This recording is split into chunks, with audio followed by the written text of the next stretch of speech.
What up, y'all? It's your girl T, and welcome back to my reaction channel where we go over all things trending. If it's lit, then you know we gotta talk about it. So sit back, relax, and hit that subscribe button so you can be a part of the greatest community on YouTube. Now let's get into this video. Alright, y'all, so we back at it again with another tea room video. This video's title is Corey and Danny evicted? Must vacate in 3 days? And Dwayne explained why he didn't buy a house with Neek. Alright, y'all, so I definitely want to see what's good with Dwayne and Neek, I really ship them together. I think that they're a real cute couple, so I can't wait to hear what's going on with them. Now, Corey, what's going on? Because I ain't gonna lie, this is not the first time that we heard that you may or may not have been evicted. Because didn't they say that you got evicted out of your Miami crib? Look, I don't know. That's just what the word on the curb is. But yeah, y'all. So I'm definitely interested in hearing that as well. It's like when people have money and when it comes time to move, they just leave. Like they disregard paying people money. Like you'll hear about rappers like having chains and not paying for them. Like in Corey's case, just leaving the crib and not paying the rent that was owed. And it's just stuff like that. And it's just like if you have the money, just take care of these things because then I'm sure you're going to be upset when the stuff hits the internet because these people want their money. So, to alleviate all that, how about you just pay them? But hey, what do I know? So, yeah, let's go ahead and get into this video. But before we do, please be sure to like, share, subscribe, double tap that bell so you're notified anytime I drop another video. Now, let's get into this one. So as you guys know, Corey's girlfriend, Danny, has many business establishments. Now she has a tax service. She opened up the Peach Factory in Dallas. Now she also owned a mental health facility in Dallas, which is where she was housing mental health patients. Now it appears that the house that she was renting for those patients, she's now getting evicted. It states that she has a 3-day notice to vacate for non-payment of rent. You guys remember Corey was also evicted from his apartment in Miami for non-payment.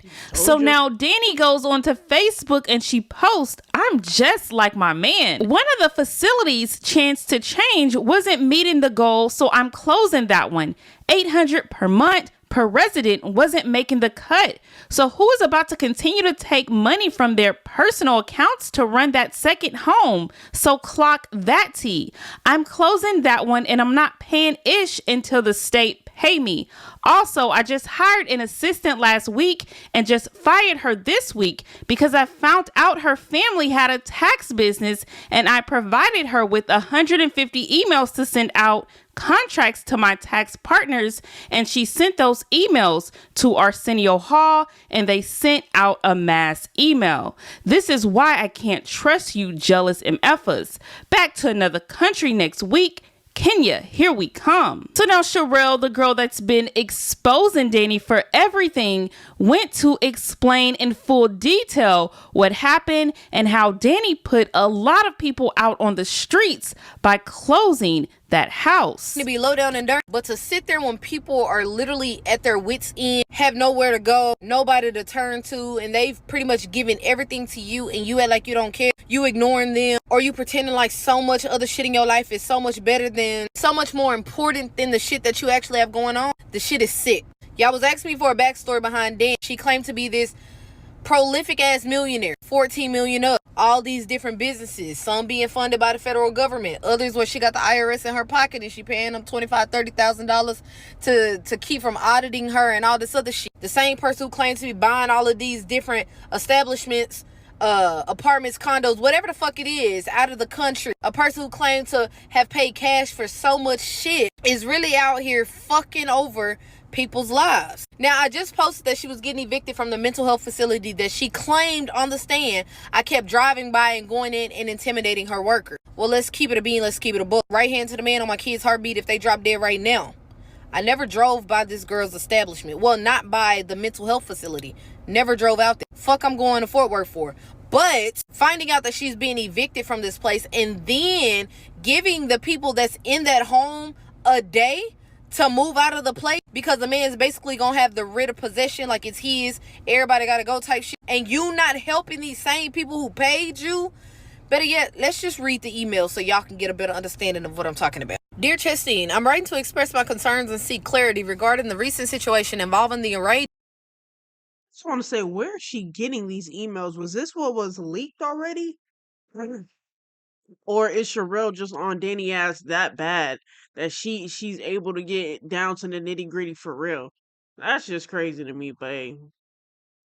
Arrangements for my son and others in your care. While I understand circumstances may change, the way this situation has unfolded raises serious questions about the level of professionalism and care provided. We enter this agreement with the belief that you are acting in good faith, but your sudden shift in terms has left us with significant concerns. I'd like to know what I should expect to receive in terms of compensation via Apple Pay as previously discussed. $200 refundable deposit, $240 prorated rent, late fees the same as you charge if payment is delayed or if you expect us to vacate early without just cause. Should we begin to calculate the late fees or request compensation for each day we are forced to adjust? For example, a fee of $25 per day for each day of early departure or delay in payment could be reasonable given the disruption this caused. Furthermore, should we also take into account all the promises you made that were not delivered? It's only fair that we evaluate these unmet commitments as part of any further discussion. It has been suggested to me to contact the relevant authorities, including APS, Adult Protective Services, given the treatment of the individuals with disabilities under your care. So when I mentioned how them people was being treated in that mental health facility, how they had the best one, the smartest one, the more competent one handing out medicine because the people that was working there quit because Danny wasn't paying them. So how you have a mental health facility, but then you have the people that's supposed to be living there, receiving care, doing the work of the people that you're supposed to hire to be there. But you're getting all this money from the government. They're paying you X amount of dollars monthly, but you can't pay the rent, you can't keep the lights on, you can't keep the Wi-Fi connected. Make it make sense. But you're always there. Well, in your messages, you only go once a month. And that's to what? Collect money. Okay. Additionally, a report to the Better Business Bureau and other professional bodies has been recommended. However, this is not a step we want to take lightly. Our intention is not to harm you or your reputation, but rather to help you make better, wiser decisions that align with integrity and professionalism. This is your opportunity to correct course and demonstrate the compassion and fairness that these individuals deserve. We want to support you in building a better reputation and improving your practices to truly benefit those in need. It is our hope that you can see this as a lifeline and an opportunity to act with integrity. There are serious ethical concerns about profiting from the vulnerability of others. I sincerely hope this is not the direction you are taking. We are all here to serve and support one another, not to exploit those in difficult situations. What is your goal in this? Is it purely financial? If so, at what cost? Do you feel at peace with the choices you are making? I pray that whatever you sow in kindness and fairness will prosper. But I also pray that any actions that take advantage of others will not succeed. It's never too late to make a change, and I hope you will consider taking the steps necessary to correct this situation. I look forward to your response and to working together in the best interest of all involved. And if you're a bit confused, let me break it down for you. In layman's terms, this girl was receiving money.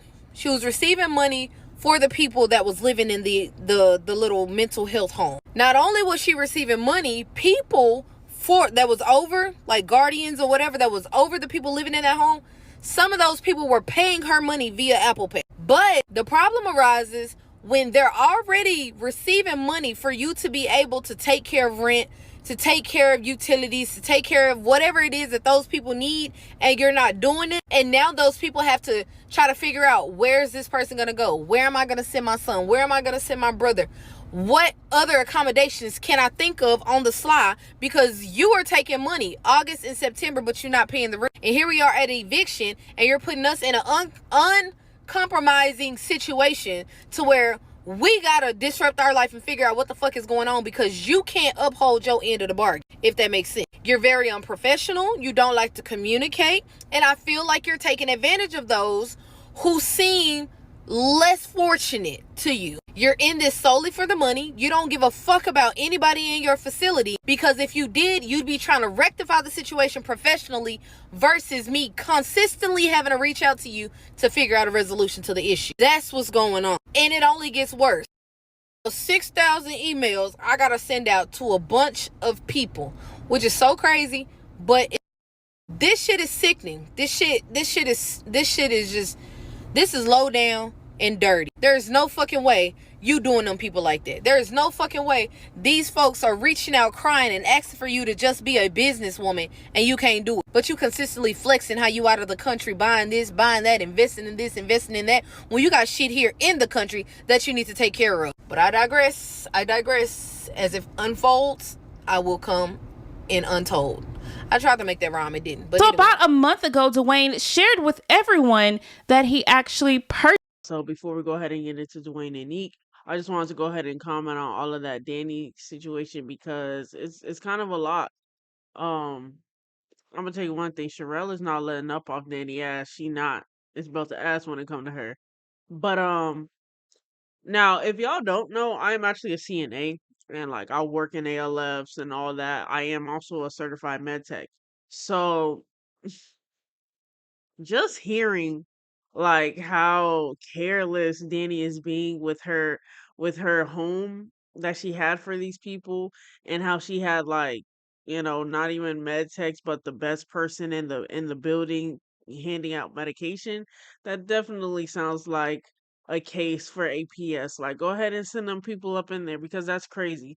And then not only that, you're telling these people that they have a day to move out because you are not paying anything until the state pays you, and but you have people Apple paying you, so it's just like a whole lot.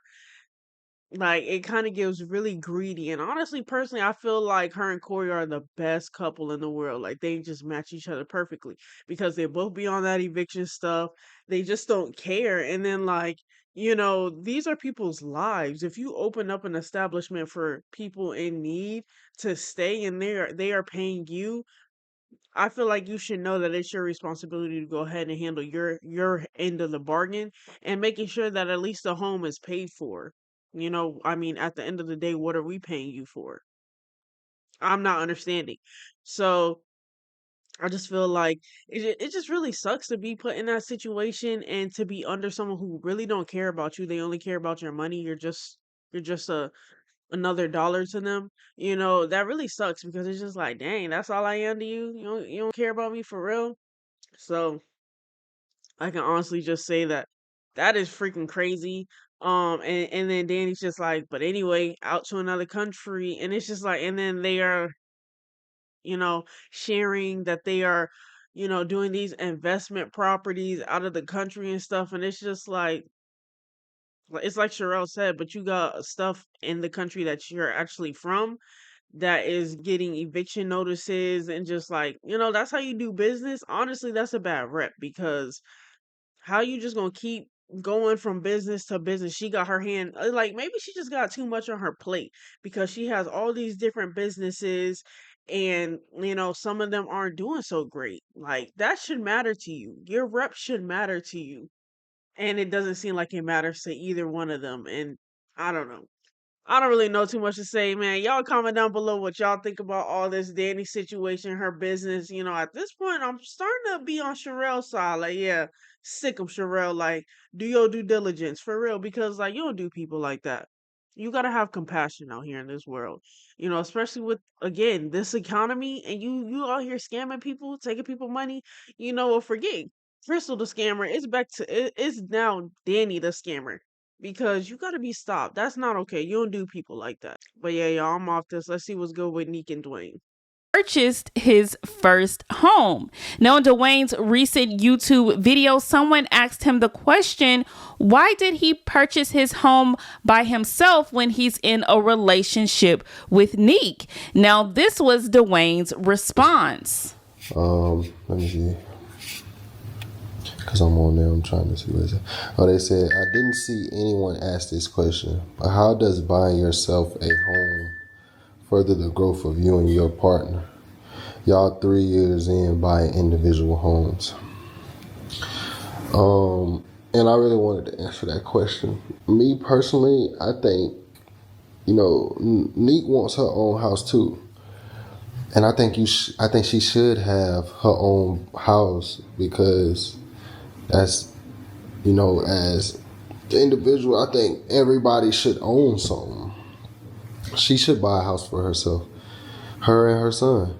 Just to have, just to own. That don't necessarily mean, you know, we won't have a house together. You own them. I'm not gonna sit there and say you want to buy a house with me, because at the end of the day, say if we don't work out or something, she got 10 houses to choose from and I got 7 houses to choose from to go to, that we just been putting in this time buying separate, and we got 3, to pick between. Okay, yeah, we're not together no more. Well, let's, whatever, sell these 3 houses and split everything 50-50. That's the ultimate goal. Not to say that, not to be together, but that's the ultimate goal, to have multiple properties. All right, y'all. So that's the end of this video.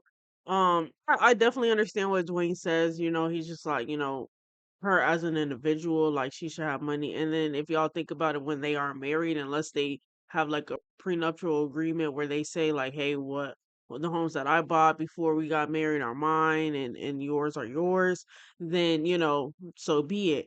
But if he's saying like, that does not mean we won't live together. Like she wants her own house and I support her on that. And I wanted to buy my own house, but we'll still be living together. It's just like, what if we have a bad fight and she want to go to her crib? She could do that. So, I don't really see it as a bad thing. But yeah, um, that was real short, sweet, right to the point. So I don't really have too much to say about it.